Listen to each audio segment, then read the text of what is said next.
અમારા અહીં વિધવાના લગ્ન નથી થતા. મારી સાસુએ ગુસ્સાથી સગા વહાલાને કહ્યું, જેઓ મારો સંબંધ લઈને આવ્યા હતા. તેઓ સાસુને દુષ્ટ કહ્યા અને ચાલા ગયા. પણ કયામત મારા પર તૂટી જ્યારે સાસુએ મને સાવરણીથી એટલું માર્યું કે નીલ નિશાન પડી ગયા. બોલી કે આજ પછી કોઈની સામે આવશો નહીં. પછી મારી નણંદના લગ્ન અમીર કુટુંબમાં કરવામાં આવ્યા.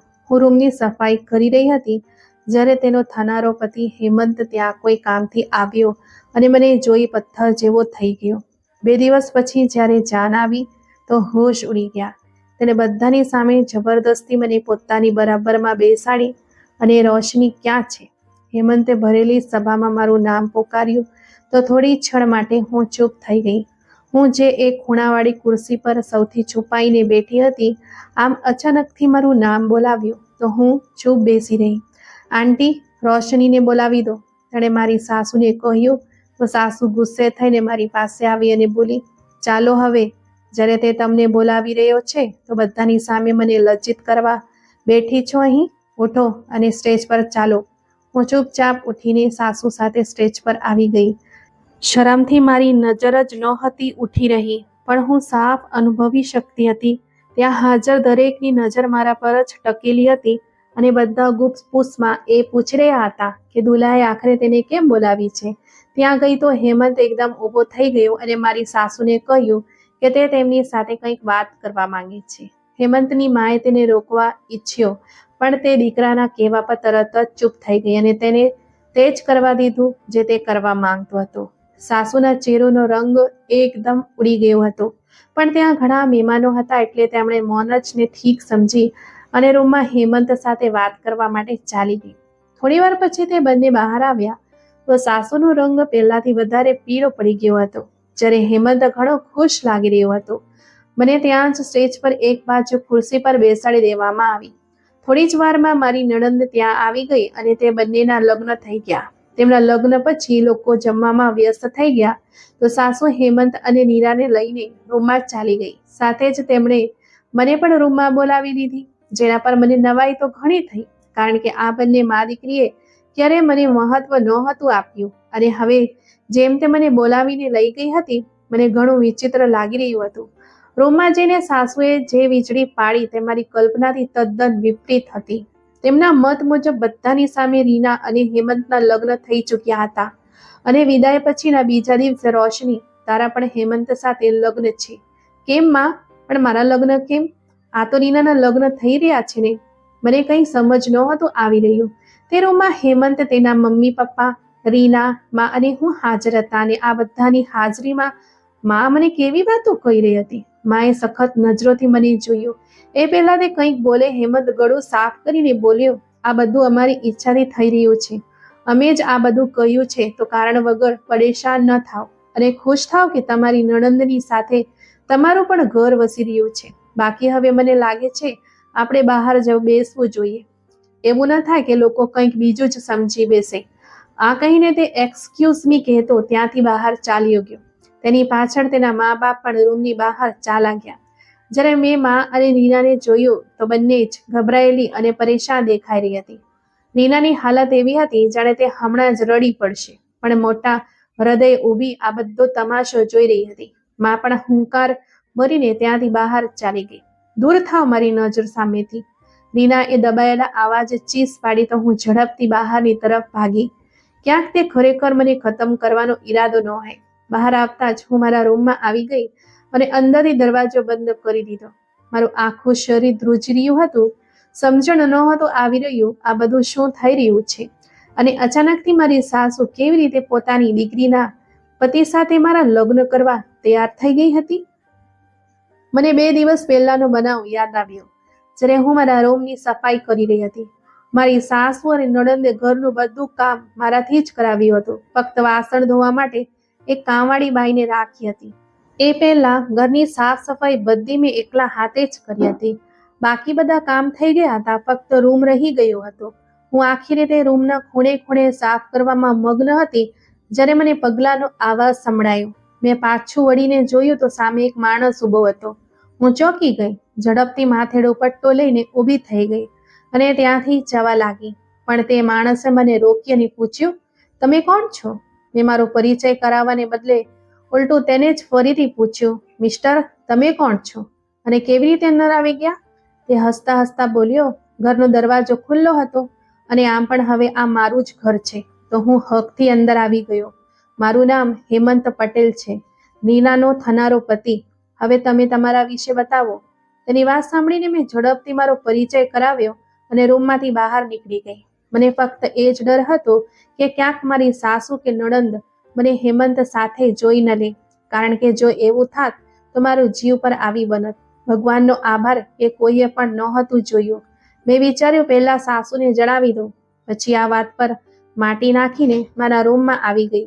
ખબર નહીં હેમંતે મારી સાસુને મારા વિશે જણાવ્યું હતું કે નહીં, મને કંઈ ખબર નથી. હું એ જ પ્રાર્થના કરતી રહી કે કાશ તે મારા વિશે કોઈ વાત ન કરે, અને એવું જ થયું. સાસુએ મને કંઈ પણ ન પૂછ્યું. બરાબર 2 દિવસ પછી રીનાના લગ્ન હતા. તે પોતાની તૈયારીમાં વ્યસ્ત હતી. જ્યારથી ચેતનનું મૃત્યુ થયું હતું તેણે મારી સાથે ઘણું ખરાબ કર્યું હતું, પણ મારા હૃદયથી વારંવાર તેના માટે પ્રાર્થનાઓ નીકળી રહી હતી કે તેની કિસ્મત ઘણી સારી હોય, મારી જેમ તેને કોઈની વાતો સહન ન કરવી પડે. મારા લગ્ન થયાને ફક્ત 2 મહિના જ થયા હતા જ્યારે એક દિવસ ચેતનનું અચાનકથી મૃત્યુ થઈ ગયું. તે પેટ્રોલ પંપ પર પેટ્રોલ ભરાવા ગયા હતા, પણ ત્યાં કોઈ રીતે આગ લાગી ગઈ અને ચેતનનું પણ આગની ચપેટમાં આવવાથી મૃત્યુ થઈ ગયું. નવા લગ્ન હતા તો દુઃખ પણ તો ઘણું વધારે ઊંડું હતું. મને કોઈ પણ રીતે શાંતિ નહોતી મળી. ત્યારબાદ મારા ઘરવાળાઓએ મને પોતાની સાથે લઈ જવાની વાત કરી, પણ ત્યારે જ પોતાના શરીરમાં થતા ફેરફારોથી મને અનુભવ થઈ ગયો હતો કે હું એકલી નથી. ચેતનનું સંતાન મારી ગર્ભમાં વધી રહ્યું છે. ડોક્ટર પાસે તપાસ કરાવ્યા પછી જ્યારે આ વાતની ખાતરી થઈ ગઈ કે ખરેખર હું ગર્ભવતી છું, તો મારી સાસુએ ના પાડી દીધી કે તે મને પિયર નહીં જવા દે. આ તેમનું લોહી છે અને તેમના ઘરમાં જન્મશે. મારા મમ્મી પપ્પા ચૂપ થઈ ગયા. તે બિચારા ધીરજ અને સહનશક્તિ સિવાય બીજું શું કરી શકે તેમ હતા. ચેતનનું દુઃખ ખતમ તો નહોતું થયું, પણ તે નાનકડી જીવના આવવાના સમાચાર સાંભળીને હું ઘણી હળવી થઈ ગઈ હતી. મને એવું લાગી રહ્યું હતું જાણે 9 મહિના પછી ચેતન ફરીથી આ દુનિયામાં આવી જશે, પણ કિસ્મતને કદાચ મારી બીજી પરીક્ષા લેવી હતી. એક દિવસ હું નહાઈ ધોઈને બહાર આવી તો જોયું સામે કેટલાક મહેમાનો બેઠા હતા. મને ખબર નહોતી કે તે કોણ લોકો છે. ભલે સાસુએ મને ત્યાં રહેવાની પરવાનગી આપી હતી, પણ તે પોતાના કે પોતાની દીકરીના કોઈ પણ મામલામાં મને સામેલ નહોતી કરતી. પરંતુ મને પણ આ વાતની પરવા નહોતી. હું આ મૂંઝવણમાં હતી કે પોતાના રૂમમાં જાઉં કે તે લોકોને મળી લઉં. ત્યારે જ તેમાંથી એક સ્ત્રીએ મારી તરફ જોઈને સાસુને પૂછ્યું, આ કોણ છે? આ છોકરીને અહીં બોલાવો. સાસુનું મોઢું બગડી ગયું. તેમણે મને બોલાવી અને જણાવ્યું કે આ મારી વહુ છે. મારા દીકરાનું મૃત્યુ થઈ ગયું છે. 2 મહિના જ થયા હતા લગ્નને. તે સ્ત્રી મોટી રસપૂર્વક મારો પરિચય સાંભળી રહી હતી. ત્યાં સુધીમાં ત્યાં રીના પણ આવી ગઈ હતી. પછી સાસુએ મને ઈશારો કર્યો તો હું મારા રૂમમાં ચાલી આવી. તે મહેમાનો ક્યારે ગયા તેની મને કોઈ જાણ નહોતી. હું બહાર આવી તો સાસુએ મને ઠપકો આપ્યો કે શું જરૂર હતી તારી અપશકુનિયાળ મોઢું ત્યાં લાવવાની? મેં મારી સફાઈ આપતા કહ્યું, મને ખબર નહોતી કે તેઓ તેનો સંબંધ જોવા આવ્યા છે. આ વાત પર સાસુ ગુસ્સાથી બોલી, તને ખબર નહોતી, પણ તું નાની છોકરી પણ નથી. મહેમાનને જોઈને તને આ વાતનો અંદાજો આવી જવો જોઈએ. જે પણ થયું ફરીથી આવી ભૂલ ન કરતી. મેં શાંતિનો શ્વાસ લીધો કે ભગવાનનો આભાર, બચાવ થયો અને વધારે ઠપકો ના પડ્યો. પણ આ મારી ફક્ત ગેરસમજ હતી, કારણ કે બરાબર 2 દિવસ પછી તે લોકોએ રીનાના સંબંધને ના પાડતા મારો સંબંધ માંગી લીધો હતો. જ્યારે આ વાત મારી સાસુને ખબર પડી તો તે ગુસ્સાથી પાગલ થઈ રહી હતી. જેવી જ હું તેની સામે ગઈ તો સાસુએ મને મારવાનું શરૂ કરી દીધું. હું પોતાનો બચાવ કરવાનો પ્રયત્ન કરતી રહી, પણ કોઈ ફાયદો નહીં. સાસુ તો જાનવરોની જેમ મને મારી રહી હતી. જ્યારે હાથોથી મારીને દિલ ન ભરાયું તો તેણે સાવરણીથી મને મારવાનું શરૂ કરી દીધું. મારા શરીર પર જ્યાં જ્યાં સાવરણી વાગી રહી હતી ત્યાં લીલા નિશાન બની ચૂક્યા હતા. પછી સાસુએ મને ધક્કો માર્યો અને હું ખરાબ રીતે નીચે પડી ગઈ. અને આ જ મારી સાસુની સૌથી મોટી ભૂલ હતી, કારણ કે આ ધક્કાને લીધે મારે ચેતનની નિશાની અને મારા સંતાનથી હાથ ધોવા પડ્યા હતા. મારી સાસુએ મારું ગર્ભ ઉજ્જડ કરી દીધું હતી. કેટલાય દિવસો તો હું આ જ આઘાતમાં રહી. તે પણ મોઢેથી લજ્જિત લાગી રહી હતી, પણ તેમ છતાં આ બધાનો આરોપ મારા પર જ મૂકી રહી હતી કે તું ન આવતી તેમની સામે તો આ બધું ન થાત. હું ના તને ધક્કો મારતી, પણ મને ઈજા થઈ ચૂકી હતી. મારા મા બાપે મને ઘરે લઈ જવાની વાત કરી તો મેં ના પાડી દીધી. ખબર નહીં કેમ ઈચ્છવા છતાં હું તેમની સાથે ન જઈ શકી. આ સંબંધ પછી રીનાના ઘણા સંબંધ આવ્યા. હવે જ્યારે કોઈ સંબંધ આવવાનો હોય તો સાસુ મને પહેલાથી જણાવી દેતી. હું શાંતિથી રૂમમાં આવીને બેસી જતી અને લગભગ રાત્રે જ બહાર નીકળતી હતી. જિંદગી ઘણી વિચિત્ર રસ્તા પર ચાલી રહી હતી. આટલા સંબંધો હોવા છતાં કોઈએ પણ રીનાને પસંદ ન કરી. દેખાવમાં તે સારી એવી હતી, બસ તેના પગમાં જરાક ખામી હતી, જેના કારણે તેના બધા સંબંધ તૂટી જતા હતા. જ્યારે હેમંતનો સંબંધ આવ્યો તો સાસુ ઘણી વધારે ડરેલી હતી કે તે લોકો ઘણા અમીર છે. જો તેઓએ રીનાને ના પાડી દીધી તો પછી આપણે શું કરીશું? મેં તેમની કોઈ પણ વાતમાં નથી પાડી. બસ શાંતિથી સાસુની વાત સાંભળ્યા પછી મેં નરમાસથી કહ્યું, માં, જે થવાનું છે એ નસીબનું જ થવાનું છે, એટલે પરેશાન ના થાવ. આ વાત પર સાસુ બોલી, હા હા, તું તો ઈચ્છે જ છે કે તેના નસીબ ખરાબ હોય. તને ક્યાં કોઈ વાત સારી લાગે છે? તું તો બધું જ આપીશ. તારું પોતાનું ઘર ન બની શક્યું તો કોઈનું વસ્તુ ક્યાં જોઈ શકીશ? આ વાત પર હું લોહીના ઘૂંટ પીને રહી ગઈ. ત્યારબાદ ક્યારેય હેમંતનો સંબંધ આવ્યો, ક્યારે તેમણે હા પાડી, મને કંઈ ખબર નથી. ના એ ખબર હતી કે કઈ તારીખે તે બંનેના લગ્ન છે. હું અંદરખાને ખુશ પણ હતી કે ચાલો, તેનું ઘર વસી રહ્યું છે, સારું છે, પોતાના ઘરની થઈ જશે. આ બિચારીએ ઘણી વધારે તકલીફ સહન કરી હતી. સંબંધના નામે ડઝનો ના સાંભળીને મને એ પણ ખબર હતી કે હેમંત પોતાની પહેલી પત્નીએ છૂટાછેડા આપેલા છે, ત્યારે જ તે આ લગ્ન કરવા રાજી છે. માને આ વાતથી કોઈ ફરક નહોતો પડતો. તે તો બસ હેમંતના પૈસા જોઈ રહી હતી અને તે પૈસામાં પોતાની દીકરીને એશ કરતી. લગ્નના દિવસે અલગ જ હોબાળો થયો, જ્યારે હેમંતે રીનાની સાથે સાથે મારી સાથે પણ લગ્ન કરવાની ઈચ્છા વ્યક્ત કરી દીધી. જ્યારે હું મારા રૂમમાં આમથી તેમ ચક્કર લગાવી રહી હતી, હૃદયમાં એક પ્રાર્થના કરી રહી હતી, ભગવાન મને આ પરીક્ષામાં ન નાખતા. આ જે કંઈ પણ થયું છે તે બધું એક મજાક જેવું જ હોય. જોકે હું એ પણ જાણતી હતી કે આ સમયે હેમંત અને મારી સાસુના ચહેરાના હાવભાવ ઘણા ગંભીર હતા. લાખ ઈચ્છાવા છતાં એવું ક્યાંયથી નહોતું લાગી રહ્યું કે તે મારી સાથે આ ખરાબ મજાક કરી રહ્યા હોય. લગ્નના બધા કામો પછી સાસુ મારા રૂમમાં આવી. તેમના મોઢા પર દુઃખ અને વિચિત્ર ઉદાસી હતી. શું જોઈએ છે તારે? કેમ કર્યું તે આ બધું? મારી દીકરીની ખુશીઓ જેવું જોવી સારી નથી લાગતી તને? સાસુના લેકામાં એક સ્થિરતા હતી, જ્યારે તે એક ડગલું આગળ વધી અને બંને હાથોથી મને મારવાનું શરૂ કરી દીધું. સાથે જ ઊંચા ઊંચા અવાજે મને ગાળો પણ આપવા લાગી. તું અપશકુણી આંટ છો. તે મારી દીકરીની જિંદગી ઉજ્જડ કરી દીધી. પહેલા મારો દીકરો ખાઈ ગઈ, પછી મારો પૌત્ર, અને હવે મારી દીકરીનું ઘર બરબાદ કરવા માંગે છે. ડાકણ છો તું, ડાકણ. હું એક ડરીને ઊભી રહી અને સાસુની વાતો સાંભળતી રહી. જ્યારે તે બોલી બોલીને થાકી ગઈ તો પોતે જ જમીન પર બેસીને ઊંચા અવાજે રડવા લાગી. મારી એટલી હિંમત પણ ન થઈ શકી કે હું આગળ વધીને તેમને શાંત કરાવું. મને મારી સાસુથી ઘણો વધારે ડર લાગી રહ્યો હતો. હું શાંતિથી મારા રૂમમાં આવી ગઈ અને ખાધું પીધું પણ નહીં. એ તો સારું છે, થોડા ઘણા મહેમાનો હતા, તે પણ પોતાના ઘરે ચાલા ગયા હતા. નહીતર જો તેઓ આ બધો તમાશો જોતા તો ઘણી મુસીબત થઈ જાત. હું આખી રાત રૂમનો દરવાજો બંધ કરીને બેઠી રહી.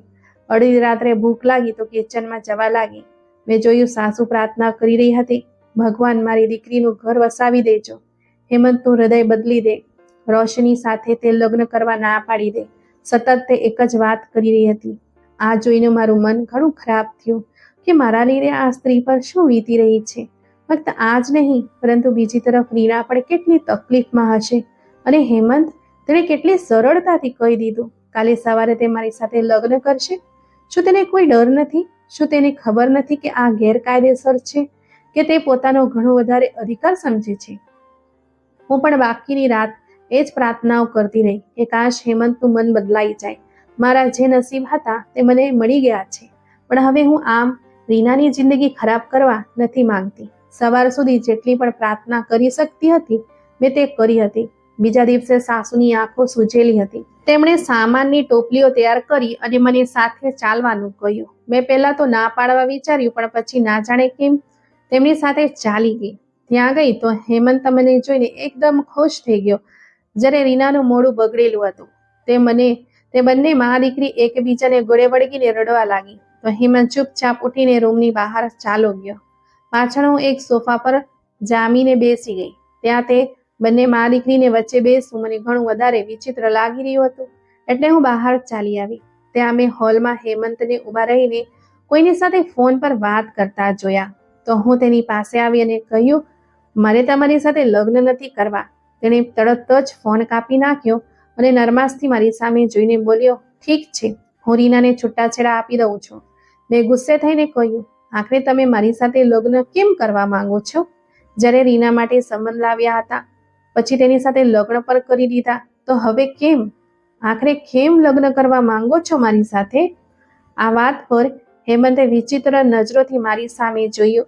તેની નજરોમાં કંઈક એવું હતું જે હું સમજી ન શકી. મને લાગે છે હવે તમારે અંદર જવું જોઈએ. તમારી સાસુ સાથે મેં વાત કરી લીધી છે. બાકી તમારે જે પણ કહેવું હોય તેમને કહો. આ કહીને તે ફરીથી ફોન પર વાત કરવા લાગી ગયો. જ્યારે મારા શરીરમાં આગ લાગી ચૂકી હતી. મેં વિચારી લીધું હતું કે ગમે તે થાય, હું આ વ્યક્તિ સાથે લગ્ન કરીને રીનાની જિંદગી કોઈ પણ રીતે બરબાદ નહીં કરું. હું ત્યાં જ ઊભી હતી જ્યારે મને સાસુએ બોલાવી. હું અંદર ગઈ તો બંને મા દીકરી મને ઘૂરી રહી હતી. રોશની, અહીં જે કંઈ પણ થઈ રહ્યું છે તેનાથી તું પણ અજાણ નથી અને અમે પણ નહીં. આ પરિસ્થિતિઓને આપણે બદલી શકતા નથી, પણ યાદ રાખજે, મારી દીકરીને જો તારી તરફથી કોઈ તકલીફ પહોંચી તો સારું નહીં થાય. આખી જિંદગી હું તને માફ નહીં કરું. મેં ના પાડી દીધી કે માં, હું આ લગ્ન નહીં કરું. ચેતન પછી મેં ક્યારેય આ રીતે નથી વિચાર્યું.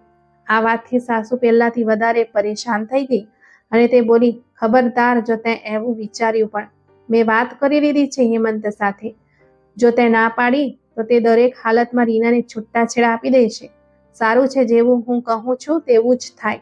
અને ભાગવાની પણ કોશિશ ન કરતી. મેં રીનાને જોઈ તો તે ચૂપચાપથી મોઢું બીજી તરફ કરીને બેઠી હતી. હું વધુ કંઈ વાત કરું એ પહેલા જ હેમંત રૂમમાં આવ્યો અને કહ્યું, ચાલો આંટી, જો તમે લોકો તૈયાર હો તો પંડિતજી આવી ગયા છે. તેમને આગળ પણ ક્યાંક લગ્ન કરાવવા જવાનું છે. તે રાહ નહીં જોઈ શકે. તેની વાત પર રૂમમાં એકદમ શાંતિ છવાઈ ગઈ. મેં લાચારીથી હેમંતને જોઈને નકારામાં માથું હલાવ્યું તો તેણે મારાથી પોતાની નજર ફેરવી લીધી. તેને મારા હા કે ના કહેવાથી જરાક પણ ફરક નહોતો પડતો. રીના એકદમ ઊભી થઈ અને કહ્યું, પ્લીઝ, જે પણ કરવું હોય મારા રૂમની બહાર જઈને કરો. મારે થોડી વાર આરામ કરવો છે. માથું દુખે છે.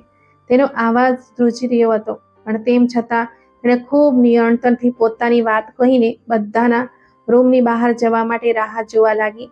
હેમંત અમને લઈને ત્યાંથી બહાર ચાલ્યો આવ્યો અને પાછળથી રીનાએ જોરથી દરવાજો બંધ કરી દીધો. અમે રૂમમાં આવ્યા જ્યાં પંડિતજી પહેલાથી જ હાજર હતા. હેમંતે વિચિત્ર નજરોથી મારી સાસુને જોયું, જાણે તે તેમને વિશ્વાસ અપાવવા માંગતો હતો કે જો મેં ના પાડી તો તેનું પરિણામ છૂટાછેડાના રૂપમાં રીનાને ભોગવવું પડી શકે છે. સાસુ મારા ખભા પાસે આવીને ઊભી રહી ગઈ અને જોરથી મને ખભાથી પકડી લીધી. જ્યારે લગ્ન કરાવનારે મને સહી કરવા કહ્યું તો સાસુના પકડમાં પહેલાથી વધારે તીવ્રતા આવી ગઈ. સહી કરી દે રોશની, તેમણે લાચારીથી મારી કાનમાં કહ્યું તો ના ઈચ્છવા છતાં પણ મેં તે લગ્ન સ્વીકારી લીધા. થોડી વાર પહેલા હું ચેતનની વિધવા હતી અને હવે હેમંતની પત્ની, જેના કાલે મારી નણંદ સાથે લગ્ન થયા હતા. ફક્ત 2 ક્ષણમાં જ હું અને રીના સોતન બની ચૂક્યા હતા. લગ્ન કરાવનારના જતાં જ સાસુ મારા પગમાં બેસી ગઈ અને બંને હાથ મારા સામે જોડીને બોલી, જો મેં તારા પર જે પણ જુલુમ કર્યો છે મારી દીકરી માટે કર્યો છે. મારી દીકરી સાથે કંઈક ન કરતી. મારી દીકરી નિર્દોષ છે. તે તો પહેલાથી જ ઘણી દુઃખી છે. આખી જિંદગી લંગડી કહેવાતી રહી. જો તેની સાથે કોઈ અન્યાય ન કરતી. સાસુ જોર જોરથી રડવા લાગતી તો હું પણ તેમને ગળે વળગીને રડવા લાગી. જિંદગી એકદમથી જ ઘણી મુશ્કેલ બની ચૂકી હતી. અમે રૂમમાં પાછા આવ્યા તો રીનાનો ચહેરો લાલચોળ થઈ રહ્યો હતો. મને જોઈને તેણે માને લાચાર નજરોથી જોયું, જાણે પૂછવા માંગતી હોય કે શું ખરેખર લગ્ન થઈ ગયા. સાસુએ જવાબ આપવાને બદલે આગળ વધીને તેને ગળે લગાવી લીધી. ત્યારે હેમંત રૂમમાં આવ્યો અને મારો હાથ પકડીને બોલ્યો, ચાલો હું તમને તમારો રૂમ બતાવું. હું ત્યાંથી જવા નહોતી માંગતી, પણ તેના હાથની પકડ ઘણી વધારે મજબૂત હતી. તે મને પોતાની સાથે રૂમની બહાર લઈ ગયો. જ્યાં તેણે મને હાથથી પકડ્યો હતો. મને તે હિસ્સો આગમાં સળગતો હોય એવો અનુભવ રહ્યો હતો. હૃદય ઈચ્છતું હતું હું મારો હાથ મારા અસ્તિત્વથી અલગ કરી લઉં, કારણ કે આજ સુધી ચેતન સિવાય ક્યારેય કોઈ બીજા પુરુષે મને સ્પર્શ કર્યો ન હતો. સૌથી મોટી વાત એ હતી કે આટલું બધું થઈ જવા છતાં મારા મા બાપને કંઈ પણ ખબર નહોતી. હું રૂમમાં આવી તો તે રૂમ અત્યંત સુંદર હતો. તેમાં સારી જાતનું ફર્નિચર પડેલું હતું. આ તમારો રૂમ છે અને આશા કરું છું જેટલી ખુશીથી મેં તમને મારી જિંદગીમાં સામેલ કર્યા છે એટલી જ ખુશી તમે પણ મને મારી જિંદગીમાં આપશો અને રીના સાથે કોઈ પણ પ્રકારના ઝઘડામાં નહીં પડો. સમજી રહ્યા છો ને? આ કહેતા તેણે નરમાશથી મારા ગાલ પર હાથ મૂક્યો તો હું ખચકાઈને એકદમ પાછળ થઈ ગઈ. તે હસતો હસતો ત્યાંથી ચાલ્યો ગયો અને વધારે વાર ન રોકાયો. તેના ગયા પછી હું પલંગના એક ખૂણે બેસીને ચેતનને યાદ કરવા લાગી. ત્યારબાદ આખો દિવસ હેમંત સાથે મારો કોઈ પણ સામનો ન થયો.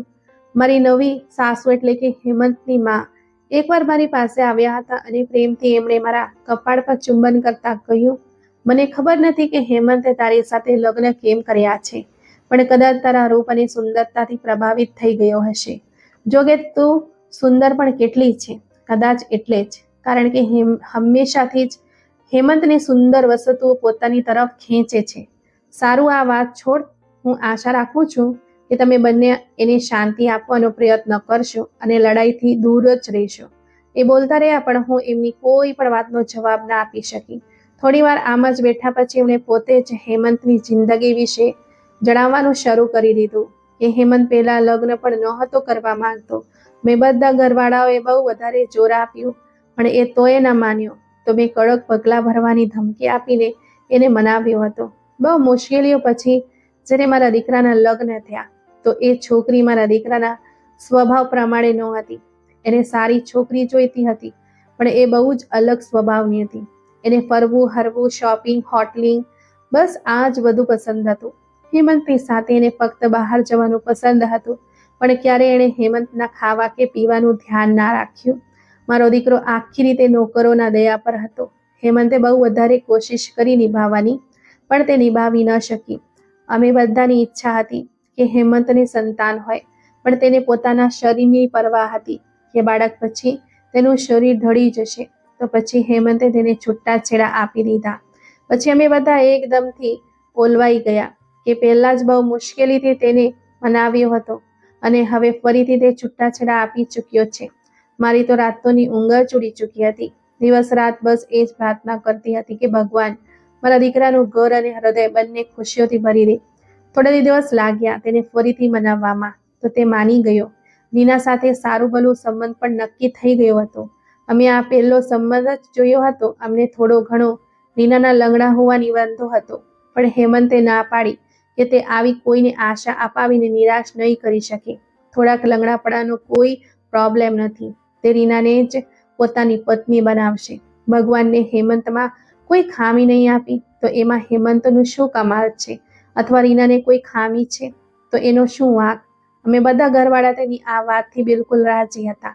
લગ્ન કરવા ગયા તો ત્યાં એણે પોતે જ તારી સાથે પણ લગ્ન કરવાની જીદ પકડી લીધી. ભલે દુનિયા લાખ મારા દીકરાની વિરુદ્ધ હોય પણ હું મારા દીકરા સાથે છું. મારું દિલ કહે છે તું એને ખુશ રાખીશ. આખરે મનપસંદ હોવી તું એની. આ કહેતા એમણે ફરીથી મારું કપાળ ચૂમી લીધું. એ મારા રૂમમાંથી ચાલી ગયા. પાછળ બેઠી હું એમની વાતો પર જ વિચાર કરતી રહી ગઈ અને વિચારવા લાગી આખરે હેમંતે એવું શું જોઈ લીધું મારામાં જે એ રીનાને છૂટાછેડા સુધી આપવા માટે તૈયાર થઈ ગયો હતો. આ વાત કોઈ પણ રીતે ગળે ઉતરતી નહોતી. રૂમમાં બેસીને હું થાકી ગઈ તો કંઈક વિચારતા રીનાના રૂમમાં ચાલી આવી. એ પણ એકલી બેઠી હતી. મને જોતા જ એણે કહ્યું, હમણાં ને આ જ વખતે મારી સામેથી દૂર થઈ જાઓ. રોશની, હું તારા પર મારો ગુસ્સો નથી ઉતારવા માંગતી કારણ કે મારું હૃદય કહે છે કે એમાં તારી ભૂલ નથી, પણ તોય મને તારાથી નફરત થઈ રહી છે. હું શાંતિથી એની વાત સાંભળ્યા પછી પણ રૂમની અંદર ચાલી આવી અને પલંગ પર એની સામે બેસીને નરમાશથી એના બંને હાથ મારા હાથમાં પકડી લીધા. જો રીના, હું તારો ગુસ્સો અને નફરત બધું સમજુ છું. હું પણ આ લગ્ન નથી કરવા માંગતી. ફક્ત તારી ખાતર કર્યા, કારણ કે લગ્ન ના થવાને લીધે તું જે તકલીફમાંથી પસાર થઈ છે મને એના વિશે બધું ખબર છે. પણ હું તને વચન આપું છું કે તારો હક નહીં લઉં. એટલું જ નહીં, મારો હક પણ તારા માટે છોડી દઈશ. રીના, હું એકલી છું, તારા સિવાય મારું કોઈ નથી. તું જ મારાથી પીઠ ફેરવી લઈશ તો હું જીવી નહીં શકીશ. આ કહેતા હું ડોસકા ભરતી રડી પડી તો રીના પણ રડવા લાગી. આખરે તે મારે ગળે વળગી અને અમે બંને એટલું રડવા લાગ્યા જાણે કોઈ ખતમ થઈ ગયું હોય. નોકરાણીઓએ માર પણ રડવાનો આવાજ સાંભળીને રૂમમાં ડોક્યું કર્યું, પણ પછી શાંતિથી ત્યાંથી ચાલી ગઈ. અમે ચૂપ થયા તો રીના ગંભીરતાથી બોલી, રોશની, જો હવે પછી મારા રૂમમાં વિચારીને આવજે. ના જાણે માણસનો મૂડ કેવો હોય, શું ખબર પડે. એના બદલે કે હું તારી સાથે ગુસ્સેથી વર્તું તો તારા રૂમ સુધી રહે અને મને મારા રૂમ સુધી રહેવા દે. હું એની વાત સમજીને ત્યાંથી પાછી મારા રૂમમાં આવી ગઈ. લગભગ 3 દિવસ સુધી મેં લગ્ન પછી હેમંતને નથી જોયો. તે રીના પાસે સૂતો હતો કે ઘરમાં હતો જ નહીં, મને કોઈ માહિતી નહોતી. સારું જ હતું તે મારી પાસે નહોતો આવી રહ્યો, પરંતુ એક રીતે તેનું વર્તન બહુ વધારે વિચિત્ર હતું. જો આમ જ મને એક રૂમમાં પડી રહેવા દીધી હતી તો આ લગ્નનું કારણ શું હતું? કેમ કર્યા મારી સાથે લગ્ન? ઠીક 3જા દિવસે મારો હેમંત સાથે સામનો થયો હતો. મને ઊંઘ આવી રહી હતી. બપોરનો વખત હતો અને જમ્યા પછી તો એમ પણ બહુ ઊંઘ આવે છે. એટલે હું રૂમનો દરવાજો બંધ કરવા ઉઠી તો આગળ હેમંત ઊભો હતો. હું એક તરફ થઈ ગઈ તો તે શાંતિથી રૂમમાં દાખલ થયો અને પલંગ પર જઈને સૂઈ ગયો. જ્યારે હું દરવાજા પાસે ઊભી ખચકાઈ રહી હતી. આમ શું જોઈ રહી છે? પતિ છું હું તારો. શું આખો વખત ત્યાં જ ઊભી રહીશ? શું? મેં નામાં માથું હલાવ્યું. આ વખતે મને ચેતન બહુ તીવ્રતાથી યાદ આવ્યું. હું બહુ નાની ઉંમરની હતી જ્યારે મારા ચેતન સાથે લગ્ન થયા હતા. તે મારો પહેલો પ્રેમ પણ હતો. મારા બાળપણને મારી જીદને ચેતનને બહુ સારી રીતે સાંભળી હતી. અવારનવાર હું એની સાથે નાની નાની વાત પર ઝઘડતી તો તે શાંતિથી મારી વાત સાંભળ્યા પછી બસ ખિસ્સામાંથી ચોકલેટ કાઢીને મારી સામે કરી દીધો અને હું બધો ગુસ્સો એકદમથી ભૂલીને ખડખડાટ હસવા લાગતી. જિંદગી બહુ સુંદર હતી. બસ એ જ દુઃખ હતું કે એક પણ સંતાન નહોતું. અમે દરેક રીતે કોશિશ કરી, બધું જ કર્યું, પણ દરેક કોઈએ એ જ કહેતું હતું કે ભગવાન તરફથી વાર છે. અમે પણ ભગવાનની વાર પર ધીરજ કરીને બેસી ગયા. પછી એક દિવસ ખબર મળી કે તે અકસ્માતનો શિકાર થઈ ગયો છે. તે દિવસ પછી મારી સંતાન પણ ખતમ થઈ ગઈ, જે સાસુના મારવાને કારણે દુનિયામાં આવતા પહેલા જ પાછી ચાલી ગઈ. અહીં આવો, તમારા વિશે કંઈક કહો મને. હેમંતે પોતાની પાસે બોલાવી અને પલંગ પર બેસવાનો ઈશારો કર્યો. હું શાંતિથી એની પાસે બેસી ગઈ અને વિચારતા કહ્યું, આજે તમારી પત્ની બનીને બેઠી છું. જોકે એવું હું ક્યારે પણ નહોતી ઈચ્છતી. તે મારી વાત સાંભળીને ખૂબ હસ્યો. પછી નરમાશથી બોલ્યો, તો એ જ છો જેને હું આટલા દિવસોથી રહ્યો છું. મેં કહ્યું, એવું ફક્ત ફિલ્મો અને કહાણીઓમાં હોય છે. આવી તેવી બાબતોનો વાસ્તવમાં જીવન સાથે કોઈ પણ સંબંધ નથી. તે મારી વાત બહુ રસથી સાંભળ્યા પછી બોલ્યો, તને બાળપણથી જ બહેસ કરવાની અને તર્ક વિતર્ક કરવાની આદત લાગે છે. હું એકદમ શાંતિથી તેની વાત સાંભળી રહી હતી. આ વાત પર તે ખડખડાટ હસ્યો. એના ચહેરાને જોઈને લાગતું હતું તે ખરેખર બહુ વધારે ખુશ છે, કારણ કે હેમંત આમ જ કારણ વગર હસી રહ્યો હતો. મને શંકા થવા લાગી કે ક્યાંક તે સનકી તો નથી. તું બહુ સુંદર છો, તેણે ઊંડા સ્વરમાં કહ્યું તો મારા હૃદયના ધબકારા એકદમથી વધી ગયા અને હેમંત તરફથી આવા કોઈ પણ વાક્યની આશા નહોતી. હું મારા હાથ મસળવા લાગી તો તેણે ધીમેથી મારો હાથ પોતાના હાથમાં લીધો. મને એકદમથી કરંટ લાગ્યો. હું પાછળ થવા લાગી તો હેમંતની પકડ મારા હાથો પર સારી એવી મજબૂત થઈ ચૂકી હતી. તેને મને ત્યાં જ બેસી રહેવાનું કહ્યું. પછી ડ્રોવર ખોલીને મને એક વેલ્વેટ જેવો લાલ રંગનો ડબ્બો આપ્યો, જેને જોઈને લાગી રહ્યું હતું કે આમાં કોઈ નેકલેસ હશે. મેં તે ડબ્બો પકડીને એક તરફ મૂકી દીધો તો તે મને ઊંડી નજરોથી જોતા બોલ્યો, કાશ તું તેને મારી સામે જ ખોલીને જોતી. તારા ચહેરા પર આવનારો દરેક ભાવ હું પોતે જોવા માંગતો હતો, પણ અફસોસ એવું કદાચ મારી કિસ્મતમાં નથી. હું ચૂપ રહી. રોશની, તું મારી જિંદગીનું સૌથી કિંમતી મેડલ છે, જેને મેં હાંસલ કરવા માટે બહુ મહેનત કરી છે. મેં ચોંકીને તેને જોયો, પણ તેની વાતો કોઈ પણ રીતે મારી સમજમાં નહોતી આવી રહી, બલકે મારા માથા ઉપરથી પસાર થઈ રહી હતી. મેં મારો હાથ હેમંતની પકડમાંથી છોડાવી લીધો તો તે નરમાશથી ઊભો થઈને પોતાનો કોલર સરખો કરતો બોલ્યો, જ્યારે આ ડબ્બો ખોલીને જોઈ લે તો સ્ટડી રૂમમાં આવી જજે. હું ત્યાં તારી રાહ જોઈ રહ્યો છું. અને મને આશા છે તું જરૂર આવીશ. હું હજી પણ ચૂપ રહી. તે વિચિત્ર જાતનો માણસ હતો જે ના જાણે કેવી કેવી વાતો કરી રહ્યો હતો. મારી તરફ એક સુંદર સ્મિત ફેંકીને તે રૂમની બહાર ચાલ્યો ગયો. મેં ઉદાસી ભરી નજરોથી તે ડબ્બાને જોયો, જેમાં ચોક્કસ કોઈ બહુ મોંઘો અથવા હીરાથી ભરેલા હાર હશે, જેના પર આ માણસ એટલી હદ સુધી ખોટી સમજણનો શિકાર હતો કે હું એની પાસે દોડતી જતી રહીશ. મેં ગુસ્સેથી તે ડબ્બો સાઈડ ટેબલના ખાનામાં મૂકી દીધો અને સૂવા માટે પડી ગઈ. થોડી જ વારમાં મને ઊંઘ આવી ગઈ. જ્યારે આંખ ખુલી તો સાંજના 7 વાગ્યા હતા. હું ઉઠીને બેઠી ત્યારે જ મેં સામે સોફા પર હેમંતને બેઠેલો જોયો. જેણે પગ પર પગ ચડાવેલો હતો. તેના હાથમાં સળગતી સ્ટીક હતી, જેને થોડીક ક્ષણો પછી તે હોઠોથી લગાવીને ધુમાડો છોડતો. ઉપરથી તેની સખત નજરો, જે સંપૂર્ણ રીતે મારા પર જ સ્થિર હતી. ન જાણે કેમ મને તેનાથી ડર લાગવા લાગ્યો. મેં ઝડપથી દુપટ્ટો મારા કપડા પર સરખો કર્યો તો તે સપાટ સ્વરમાં બોલ્યો, શું તે ડબ્બો ખોલીને જોયો હતો કે એટલી પણ તકલીફ નહોતી કરી? મને એકાએક યાદ આવ્યું કે તે મને ડબ્બો ખોલવાનું કહીને ગયો હતો કે હું તારો સ્ટડી રૂમમાં પ્રતીક્ષા કરી રહ્યો છું. મને મારી મૂર્ખાઈ પર કારણ વગર જ અફસોસ થવા લાગ્યો. મેં ચોકીને ઝડપથી તે ડબ્બો બહાર કાઢ્યો.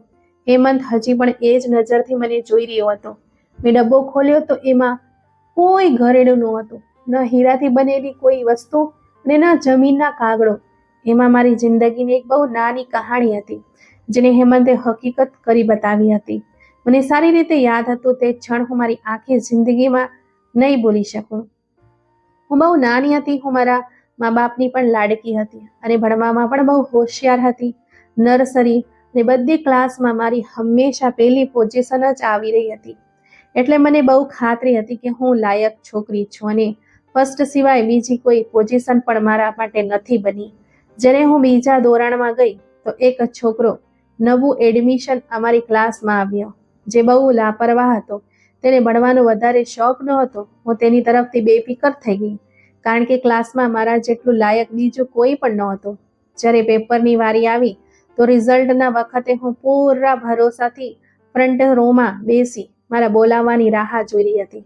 પહેલા 3rd પોઝિશનવાળા બાળકનું નામ લેવામાં આવ્યું, પછી 2nd અને પછી 1st. પણ જ્યારે 2nd બાળકના નામ બોલાવવામાં આવ્યું તો હું ચોંકી રહી. મને વિશ્વાસ નહોતો આવી રહ્યો, કારણ કે મારી જિંદગીમાં પહેલીવાર હું 2nd પોઝિશન પર હતી અને 1st તે છોકરો હતો જેને હમણાં 7 મહિના થયા હતા અમારી ક્લાસમાં દાખલ થયા. તેણે તો પૂરો અભ્યાસક્રમ પણ નહોતો વાંચ્યો, તો કેવી રીતે તે ફર્સ્ટ આવી શકે છે? હું મારી સીટ પર જ બેઠી રહી, જ્યારે ટીચર વારંવાર મને સ્ટેજ પર આવવાનો ઈશારો કરી રહી હતી કે આવીને તારું મેડલ લઈ લો. પણ હું મારી જગ્યાએથી હલી પણ નહીં અને મેડલ લીધા વગર જ ઘરે આવી ગઈ હતી. ઘરે જઈને મેં ખૂબ હોબાળો કર્યો અને તે શાળામાં જવાની ના પાડી દીધી જ્યાં કોઈ મારો હક મારી રહ્યો હોય. મારી માં આ વર્તનથી ખૂબ પરેશાન થઈ. તેમણે શાળાએ જઈને શિક્ષકને પૂછ્યું તો શિક્ષકે કોઈ જવાબ આપવાને બદલે તે છોકરાના અને મારા પેપર્સ મારી માની સામે મૂકતા કહ્યું, જુઓ, તમે પોતે જ વધારે પોઝિશનનો હકદાર કોણ છે. જો તમે હજી પણ રોશનીનું નામ લે તો હું તેને ફર્સ્ટ કરી દઉં છું. માએ પેપર્સ જોયા તો તે બાળકના પેપર ખરેખર સારા હતા. ખૂબ જ નીટ અને સુંદર હસ્તાક્ષરમાં આખું પેપર સાચું લખેલું હતું. માએ જ્યારે મને સમજાવવા ઈચ્છ્યો તો મેં સાફ ના પાડી દીધી કે જ્યાં સુધી આ શાળામાં હું ફર્સ્ટ નહીં આવું ત્યાં સુધી હું નહીં જાઉં. હવે ભલેથી મારું સ્કૂલ બદલાવી દે. માએ ખૂબ સમજાવવાની કોશિશ કરી, પણ હું ન સમજી અને મારું સ્કૂલ બદલી દેવામાં આવ્યું. તે નવી શાળામાં જઈને મેં ખૂબ અભ્યાસ કર્યો અને ફર્સ્ટ પોઝિશન ના માત્ર હાંસલ કરી, પરંતુ મેટ્રિક સુધી મારો રેકોર્ડ જાળવી રાખ્યો. એટલું જ નહીં, મેં તે શાળામાં 2 ધોરણ ફરીથી રિપીટ કર્યા, કારણ કે મારે તેમાં પણ ફર્સ્ટ જ આવવું હતું. મેટ્રિક પછી કોલેજ, પછી યુનિવર્સિટી, પછી લગ્ન. આમ કરતાં કરતાં હું એ વાત ભૂલી ગઈ હતી કે હું તે છોકરી હતી જે હંમેશાથી ફર્સ્ટ આવતી હતી. દરેક વ્યક્તિની જિંદગી બદલાય છે. મારી જિંદગીમાં પણ ઘણા બદલાવ આવ્યા હતા, પરંતુ જેવી જ મેં તે ડબ્બો ખોલ્યો તો તેમાં મારા સ્કૂલના નામનું તે જ ફર્સ્ટ પોઝિશનનું મેડલ પડ્યું ચમકી રહ્યું હતું, જેની ચમક સમયની સાથે પણ કમ નહોતી થઈ. મને 1 સેકન્ડનો વાર ન લાગ્યો હતો તે મેડલને ઓળખવા માટે. મેં ચોંકીને માથું ઉચકીને હેમંતને જોયો તો હું બધું ભૂલી ગઈ. ફક્ત યાદ રહ્યું તો તે નિર્દોષ બાળક જે પોતાનામાં મગ્ન રહેતો. તેને ના મિત્રોની ફિકર હતી ના ભણવાની, પણ તેમ છતાં આખું સ્કૂલ તેની સાથે મિત્રતા કરવા માટે મરતું હતું અને ભણવામાં પણ તે મારા પર બાજી મારી જતો હતો. હેમંત મારા મોંમાંથી આ શબ્દ ખૂબ ધીમે આવાજે નીકળ્યો તો તે હસતો હસતો પોતાની જગ્યાએથી ઉઠીને મારી સામે આવી ગયો અને તેણે તે મેડલ મારા ગળામાં નાખીને નરમાશથી પૂછ્યું, ક્યાં ખોવાઈ ગઈ હતી તું રોશની? જાણે છે કેટલું મેં તને જ્યારે મને ખબર પડી કે ત્યાં સ્કૂલ છોડી દીધું તો મને ખૂબ ખુશી થઈ, પરંતુ આગલા ક્લાસમાં જવા સુધી મને અનુભવ થઈ ગયો હતો આ સ્થાનનો કોઈ ફાયદો નથી જ્યાં મારી સાથે કોઈ સ્પર્ધા કરવા વાળો ન હોય. પછી મેં કોમ્પિટિશનમાં ભાગ લેવાનું પણ છોડી દીધું હતું, પરંતુ તને શોધવાનું નહીં છોડ્યું. આજે મને આ સ્વીકારવા દે રોશની કે તમે મારો પહેલો પ્રેમ હતા અને રહીશ. હું લગ્ન પણ તારી સાથે જ કરવા માંગતો હતો, પણ તું મને મળી જ નહીં. પહેલા લગ્ન કર્યા, પછી રીનાનું સંબંધ જોયા, પછી હા પણ પાડી દીધી. પણ તે દિવસે જ્યારે તને રૂમમાં જોઈ તો થોડી ક્ષણ માટે મારા હૃદયના ધબકારા થંભી ગયા, કારણ કે તે તું હતી રોશની, જેને હું આટલા વર્ષો સુધી ન માત્ર શોધતો રહ્યો પણ હૃદયથી ઈચ્છતો હતો. જ્યારે તું મારી સામે આવી તો મેં તને પામવા માટે કોઈ પણ હદ સુધી જવાનો નિર્ણય કર્યો અને જો આજે તું મારી સામે છો. આ કહેતા હેમંતે મારા હાથ ચૂમી લીધા જ્યારે હું હસી રહી હતી. સાથે દુઃખ પણ હતું કે જો આજ મારી કિસ્મતમાં હતું તો ચેતનને મારા પહેલા પ્રેમ કેમ બનાવવામાં આવ્યો. પરંતુ આ વિચારીને ચૂપ થઈ ગઈ કે કદાચ આજે પણ હું બીજી ક્લાસની જ બાળકી છું જેને બીજી પોઝિશન વાળું મેડલ મળ્યું છે. પણ આજે આ બાળકી તે મેડલ લઈને જ્યાં દુઃખી હતી ત્યાં ખુશ પણ હતી, કારણ કે તેણે જિંદગીની સાથે સ્પર્ધા કરવાનું છોડી દીધું હતું. તો મિત્રો, તમને આજની આ કહાણી કેવી લાગી કોમેન્ટ કરીને જરૂર જણાવજો અને જો કહાણી પસંદ આવી હોય તો તેને લાઈક પણ કરજો અને તમારા મિત્રો સાથે શેર પણ કરજો. આવી જ નવી રસપ્રદ વાર્તાઓ સાંભળવા માટે અમારા ચેનલને સબસ્ક્રાઇબ કરજો અને હા, બેલ આઇકન દબાવવાનું ભૂલતા નથી જેથી તમે અમારી કોઈ પણ કહાણી મિસ ન કરો. અને આપણે ફરી મળીશું એક નવી વાર્તા સાથે. તમારો ખૂબ ખૂબ આભાર.